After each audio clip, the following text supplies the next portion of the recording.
Integrating culture into the new urban agenda is critical at every level. It's not a question of just looking at monuments and preserving monuments, but a much wider understanding of heritage and culture in terms of cultural heritage, tangible and intangible, and also looking at creativity as a real resource. So I think instead of just thinking about it in terms of protecting objects, I think it's very important to look at the way people's lives are integrated with it. Development is about communities and about people.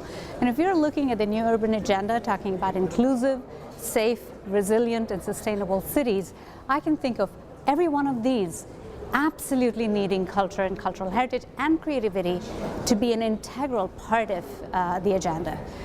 I think we have been used to the idea of thinking about culture in a sort of a separate realm, and I think the challenge is really to sort of break open these boxes and say, how can we put them together and see what the power of culture is for development, for enabling youth to have employment, alternative employment, to raise people out of poverty using the kind of knowledge they already have, because it's not about trying to introduce something from the outside, but about taking what they have and enabling it to join the sort of the global economy and being able to sort of create local economic development opportunities. So it's not about tourism, it's also about creating and enabling conditions for development, because we take that for granted. We imagine that somehow we can put a development project in place and it's going to succeed, and we've seen that over and over again.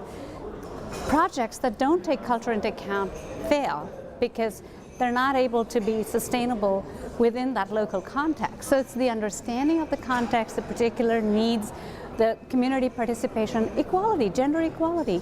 Women are often the carriers of traditional knowledge, traditional practices. It's empowering for them and enabling for them to be able to use this knowledge to move forward. So if you're talking about gender equality, it's not just about doing projects from the outside, but taking that knowledge in and building it out.